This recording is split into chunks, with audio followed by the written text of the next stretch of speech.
안녕하세요. 얼렁뚱땅 코딩 조립소의 루피쌤입니다. 오늘은 앱인벤더 기초 과정으로 스톱워치를 간단하게 한번 만들어 볼 건데요. 그냥 시작 버튼, 멈춤 버튼, 그 다음에 초기화 버튼 이렇게 해서 시작 버튼 누르면은 1초에 한 번씩 시간이 올라가고 멈춤 버튼 누르면 시간이 더 이상 올라가지 않고 초기화 버튼 하면 0초부터 다시 시작하는 아주 간단한 스톱워치를 만들어 보려고 합니다. 그러면 스톱워치를 만들기 위해서 화면에 나타날 숫자, 그 다음에 버튼을 만들어야 되겠죠. 레이아웃에 가서 수직 배치 이렇게 갖다 놔주시고요. 다시 사용자 인터페이스 가서 레이블을 갖다 놓고 그 다음 버튼을 갖다 놓을 건데 버튼은 3개가 필요해요. 시작, 멈춤, 초기화. 그렇기 때문에 수평 배치를 아래쪽으로 넣을 겁니다. 그러니까 수직 배치 안에 수평 배치 이렇게. 그러면 수직 배치 클릭하신 다음에 높이랑 너비를 부모 요소에 맞춤으로 해주시고요. 그 다음에 정렬도 가운데로 하겠습니다. 레이블은 크기를 250 정도 하니까 좀 알맞더라고요. 250 정도 해주시고 아래쪽 텍스트는 0으로 해주시면 돼요. 그 다음에 글자가 잘 보일 수 있도록 색깔은 아래쪽에 텍스트 색상을 빨강색으로 좀 하도록 하겠습니다. 빨강색 하고 그 다음에 뭐 글자를 굵게 하고 싶으면 굵게 하셔도 되고 상관없습니다. 그렇게 해주시고 그 다음에 수직 배치 클릭하신 다음에 여기가 지금 회색이잖아요. 회색 마음에 안 드니까 흰색으로 좀 설정을 하고 할게요. 흰색. 그럼 여기까지 이렇게 해놓고 아래쪽에 버튼을 넣어야겠죠. 버튼은 3개가 필요하다고 말씀을 드렸죠. 그래서 버튼 하나, 둘, 셋 이렇게 넣어주시고 첫 번째 버튼은 시작, 두 번째 버튼은 멈춤, 세 번째 버튼은 초기화 이렇게 해주시고 텍스트도 마찬가지로 똑같이 초기화, 멈춤,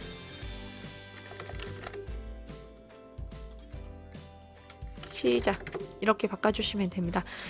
그리고 지금 얘가 중간에 이렇게 조그맣게 이렇게 들어가니까 안 예쁘잖아요. 그래서 색깔하고 그 다음에 굵기 그리고 크기 이렇게 좀 바꿀 건데요. 너비는 부모 요소에 맞추기 이렇게 눌러주시고 배경 색깔은 주황색으로 하겠습니다. 그 다음에 글꼴 굵게 해주시고 시작도 똑같이 주황, 글꼴 굵게, 너비는 부모 요소에 맞춰서 초기화도 주황, 굵게, 너비는 부모에 맞추기 이렇게 해주시면 되고요. 근데 뭐 변화가 없죠? 왜냐면 수평 배치를 바꾸지 않아서 그래요. 수평 배치 중간으로 가운데 얘네들이 다 가운데로 올 수 있도록 수평 정렬을 가운데 해주시고 너비는 부모 요소 맞추기 확인 이렇게 해주시면 이렇게 커집니다. 이렇게 해주시고 색깔이 지금 보시면 여기가 회색이 들어가서 안 예쁘잖아요. 배경 색깔도 흰색으로 바꿀게요. 그러면 이렇게 딱 들어갑니다.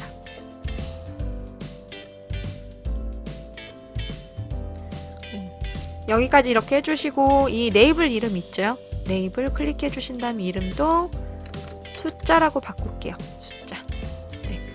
그러면 레이블 이름은 숫자, 시작, 멈춤, 초기화 되어 있고 글자 다 이렇게 바뀌어 있죠. 근데 여기 보면은 얘가 지금 중간에 이렇게 있고 글자가 좀 위로 올라가잖아요.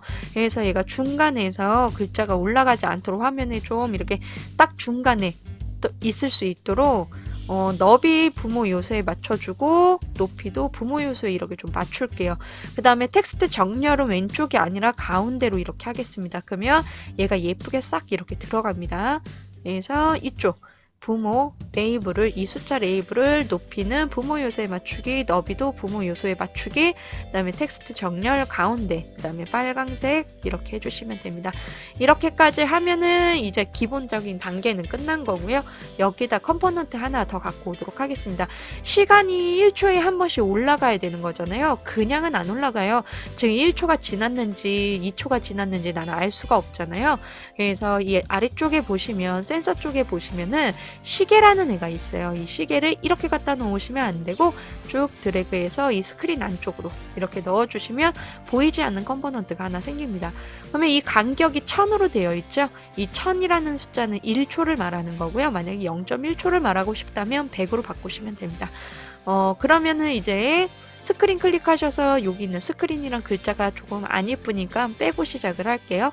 아래쪽 클릭 드래그 하셔서 제목 보이기 체크 풀어주시면 요 스크린이라는 글자도 사라지게 됩니다. 그러면 이제는 디자인은 끝난 거고요. 이제 블럭을 직접 한번 코딩을 해보도록 하겠습니다. 블럭 클릭해 주시고요. 코딩하는 거는 뭐 그렇게 어렵지는 않아서 우선 첫 번째 해줘야 되는 게 뭔지 좀 생각을 해보면 돼요. 우리가 스톱워치를 할 때 처음에 실행하면 스톱워치의 숫자는 0으로 시작하고 시작을 눌렀을 때만 1초, 2초 올라가다가 멈춤을 누르면 더 이상 숫자가 올라가지 않는다. 사라지는 게 아니라 올라가지 않는다. 그 다음에 초기화를 누르면 다시 0초가 된다. 이렇게 되는 거죠. 그러면 여기에서 뭘 써야 되냐면 그냥 1초, 2초, 3초 이렇게 자동으로 올라가지 않아요. 엔트리나 스크래치에서도 우리가 올리려면 변수를 쓰죠. 그래서 여기에서도 변수를 좀 활용을 하셔야 됩니다. 변수 클릭하셔서 전역 변수 만들기 이름 이렇게 갖다 놔주시고 이름을 숫자라고 만들까? 시간이라고 하죠. 시간은 수학에서 0초, 처음에 0초 하는 겁니다. 0초. 스톱워치는 0부터 시작해야 되니까. 그러면은 초기화 시킬 때는 어떻게 초기화를 시켜야 되지? 이 프로그램이 언제 시작된 걸 내가 어떻게 알 수가 있지? 이렇게 생각할 수 있죠. 그래서 스크린입니다. 스크린 안에 디자이너에 보면 스크린 안에 컴포넌트들이 다 들어가 있는 거잖아요. 그러니까 스크린이 시작될 때를 생각하시면 돼요. 그래서 스크린 클릭하셔서 스크린이 초기화됐을 때 처음 실행되면 초기화가 되죠. 초기화됐을 때 어떻게 할 거냐? 숫자에 있는 글자를 이 숫자에 있는 텍스트를 바꿔줘야겠죠. 근데 이 숫자에 있는 텍스트는 몇이어야 되죠? 처음 시작할 때 0이어야 되죠? 그러면 뭐 수학에서 직접 0으로 입력을 하셔도 상관없어요. 어차피 초기화니까. 근데 굳이 그렇게 할 필요 없는 게 전역 변수 만들기에서 처음에 프로그램이 시작되면 전역 변수 시간은 0으로 하겠다라고 먼저 만들어 놨잖아요. 그렇기 때문에 그냥 0을 쓰시면 돼요. 이 변수 값을. 그래서 변수에서 가져오기 이렇게 넣으신 다음에 전역 변수 이렇게 넣으시면 됩니다. 그러면은 이제 이 숫자에 1초, 2초, 3초 될 때마다 올라가야 되는데 지금 현재는 시작을 누르지 않았기 때문에 시작을 하면 안 되겠죠.